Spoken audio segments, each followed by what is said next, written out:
Hello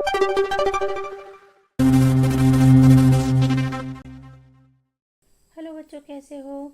तो आज हम करने वाले हैं 8th ग्रेड अभ्यास पुस्तिका कक्षा 5वीं की हिंदी विषय की, जिसमें कि हम पाठ 9 रम्मों और कल्लों के प्रश्नों को हल करने वाले हैं। जैसे कि आपने कहानी पाठ्य पुस्तक में पढ़ी होगी और आपने कहानी को समझा होगा, कहानी के हिसाब से ही यहाँ पर हम प्रश्नों के उत्तर देने जा रहे हैं। ओके, तो आप लोग तैयार हो? चलो स्टार्ट करते हैं प्रश्नों के उत्तर कंप्लीट करना। तो ये हमारी कहानी है पाठ की।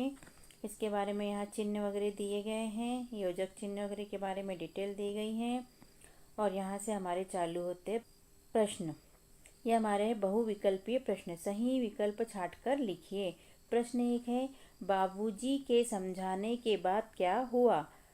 ए में है, रम्मो और कल्लो ने पढ़ाई नहीं की, रधिया ने बाबूजी की बात नहीं मानी। सी में है, रधिया की दोनों से अपने काम को कराने की इच्छा हुई। और डी है, रम्मो और कल्लो में अच्छी जीवन यापन की इच्छा हुई। तो इसमें बाबूजी के समझाने के बाद रम्मो और कल्लो में अच्छे जीवन यापन की इच्छा हुई, मतलब डी नंबर का हमारा सही है और हमने लिख लिया। प्रश्न 2 है, रधिया ने अपने बेटियों के बारे में क्यों कहा कि बाबूजी आपने उनका जीवन बदल दिया? ए में है, बाबूजी ने पढ़ने के लिए पैसे दिए। बी में है, बाबूजी ने दोनों को घर पर पढ़ाया। सी में है, बाबूजी ने दोनों को पढ़ने के लिए प्रेरित किया। और डी में है, वे पढ़ लिख कर अपने पैरों पर खड़ी हो गई। तो इसका डी वाला आंसर राइट है, वे पढ़ लिख कर अपने पैरों पर खड़ी हो गई। इसलिए रधिया ने कहा था कि बाबूजी आपने उनका जीवन बदल दिया। प्रश्न 3 है बच्चों, रम्मो और कल्लो बाबूजी के पास कब पढ़ने जाती थी? सुबह के समय, शाम के समय, दोपहर के समय और रात के समय। तो इसका उत्तर है दोपहर के समय। और हम यहाँ पर लिखेंगे इसको दोपहर के समय। ठीक है, आगे प्रश्न 4, रम्मो और कल्लो ने कितने वर्ष का शिक्षण प्रशिक्षण प्राप्त किया था? 1 वर्ष का, 2 वर्ष का, 3 वर्ष का और 4 वर्ष का। तो इसका उत्तर है बी नंबर का 2 वर्ष का। और हम यहाँ पर लिखेंगे बी और लिखेंगे 2 वर्ष। प्रश्न 5वां है, शादी शब्द के स्थान पर आप किस हिंदी मानक शब्द का उपयोग कर सकते हैं? वर्षगांठ, जन्मदिन, समारोह और विवाह। तो हम शादी की जगह पे विवाह का उपयोग कर सकते हैं डी नंबर का। और हम यहाँ पर लिखेंगे डी, विवाह। यहाँ हम लिखना भूल गए थे तो हमने आपको लिखकर बता दिया। ओके, तीसरे का सी, चौथे का बी, पांचवे का डी, जो आपको लिखना भी है।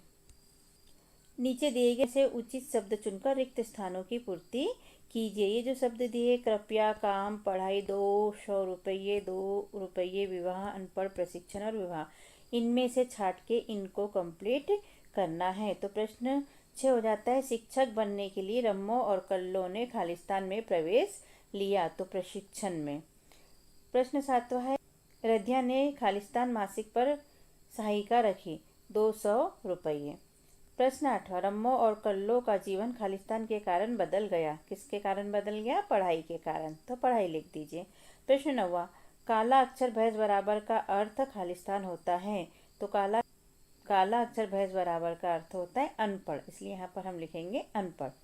प्रश्न 10वां है, अनुरोध करने के लिए खालिस्तान शब्द का प्रयोग किया जाता है, कृपया। हमने लिख दिया कृपया। अब यहाँ पर बच्चों अति लघु उत्तरीय प्रश्न, एक शब्द एक वाक्य में उत्तर लिखिए। प्रश्न 11 है, रम्मो और कल्लो की पढ़ाई का जिम्मा किसने लिया? तो इनकी पढ़ाई का जिम्मा लिया था बाबूजी ने। तो हम लिखेंगे बाबूजी ने लिया। प्रश्न 12 है बच्चों, दोनों परिवारों ने साथ साथ मिठाई खाई, उक्त वाक्य में क्रिया का कौन सा प्रकार है? तो यहाँ है सकर्मक क्रिया। प्रश्न 13, खिड़की शब्द का बहुवचन लिखिए। तो खिड़की शब्द का बहुवचन हो जाएगा खिड़कियाँ। ओके। प्रश्न 14 है, प्रश्नवाचक वाक्य का एक उदाहरण लिखिए। तो इसका उदाहरण हो जाएगा आप कौन है, और यहाँ पर लग जाएगा प्रश्नवाचक का चिन्ह। प्रश्न 15, दिए गए मुहावरों का अर्थ लिखकर वाक्यों में प्रयोग कीजिए। पहला है 9, 2, 11 होना, अर्थ है इसका भाग जाना। वाक्य में प्रयोग इसका है, पुलिस देखकर बच्चे 9, 2, 11 हो गए। दूसरा है इसका मन मारकर रह जाना, इसका अर्थ हो जाता है इच्छा को समाप्त करना। वाक्य का प्रयोग है पापा के जाने के बाद मैं मन मारकर रह गया। अब प्रश्न 16 जाता है, रम्मो और कल्लो की पढ़ाई करने की इच्छा और तेज कैसे हो गई। तो इसका उत्तर है, कक्षा 8वीं की परीक्षा में रम्मो ने प्रथम श्रेणी के अंक प्राप्त किए और कल्लो ने द्वितीय श्रेणी के अंक प्राप्त किए, इसलिए पढ़ाई करने की इच्छा और तेज हो गई। प्रश्न 17 है बच्चों, रधिया अपनी बेटियों को पढ़ाने से मना क्यों कर रही थी। इसका उत्तर है, रधिया के समाज में कोई पढ़ा लिखा नहीं था। वह सोचती थी कि लड़कियों को पढ़ा लिखा कर पढ़े लिखे लड़के शादी के लिए ढूंढने में परेशानी जाएगी। यह सोचकर रधिया बेटियों को पढ़ाने से मना कर रही थी। प्रश्न 18 का क है, सकर्मक एवं अकर्मक क्रिया वाले दो दो वाक्य लिखिए और वाक्य में क्रिया कर्म शब्द को रेखांकित कीजिए। जैसे उदाहरण इन्होंने दिया है, भूमि साइकिल चलाती है, ये एक सकर्मक क्रिया है, और रमा जाती है, ये एक अकर्मक क्रिया है। तो ऐसे ही हमको दो वाक्य लिखना है और हमें बताना है सकर्मक और अकर्मक क्रिया। तो यहाँ पर देखो बच्चे, पहला हमने लिखा है राजू गाड़ी चलाता है, ये एक सकर्मक क्रिया है, और रानी जाती है, ये एक अकर्मक क्रिया है। दूसरा, शीला ने सेब खाया, तो ये सकर्मक क्रिया है, और शीला हंसती है, तो ये अकर्मक क्रिया है।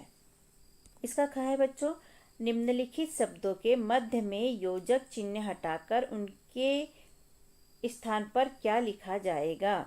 सुख दुख, तो सुख और दुख लिखेंगे। राजधर्म में राज और धर्म लिखेंगे। धर्म अधर्म में धर्म और अधर्म लिखेंगे। माता पिता में माता और पिता लिखेंगे। ऊपर नीचे में ऊपर और नीचे लिखेंगे, और ये जो चिन्ह होता है बीच वाला, ये हटा देंगे। दीर्घ उत्तरीय प्रश्न। प्रश्न 19, आपके अनुसार पढ़ना लिखना क्यों जरूरी है। तो इसका उत्तर है, पढ़ने लिखने से व्यक्ति में एकाग्रता की वृद्धि होती है, मस्तिष्क की आंतरिक गुणों का तथा चरित्र का विकास होता है। पढ़े लिखे व्यक्तियों को समाज में सम्मान व प्रतिष्ठा प्राप्त होती है। रोजगार प्राप्ति के लिए भी पढ़ना लिखना आवश्यक है, इसीलिए पढ़ना लिखना जरूरी है। प्रश्न 20, निस्वार्थ भाव की सेवा से आप क्या समझते हैं। आप निस्वार्थ भाव से किसकी सेवा करते हैं, अपने विचार लिखिए। तो इसका उत्तर है, निस्वार्थ भाव से सेवा करने से जीवन में स्वतः ही लोग अपने होने लगते हैं, अपने पराये का अंतर खत्म हो जाता है, हमारा जीवन सार्थक हो जाता है एवं हमें आत्मसंतुष्टि मिलती है। और आप किसकी सेवा करते हैं का उत्तर है, हम निस्वार्थ भाव से अपने माता पिता, बच्चे और एक टीचर होने के कारण अपने छात्रों की सेवा निस्वार्थ भाव से करते हैं। ठीक है बच्चों, तो यहाँ पर हमारा इस पाठ के प्रश्न होते हैं कंप्लीट, और आपको ये प्रश्न कंप्लीट करके पाठ को समझ के साथ में प्रश्नों को कंप्लीट करके कैसा लगा। अगर अच्छा लगा हो तो हमारे चैनल को सब्सक्राइब कीजिए, लाइक कीजिए और शेयर कीजिए। ओके, धन्यवाद। फिर मिलते हैं। Bye bye.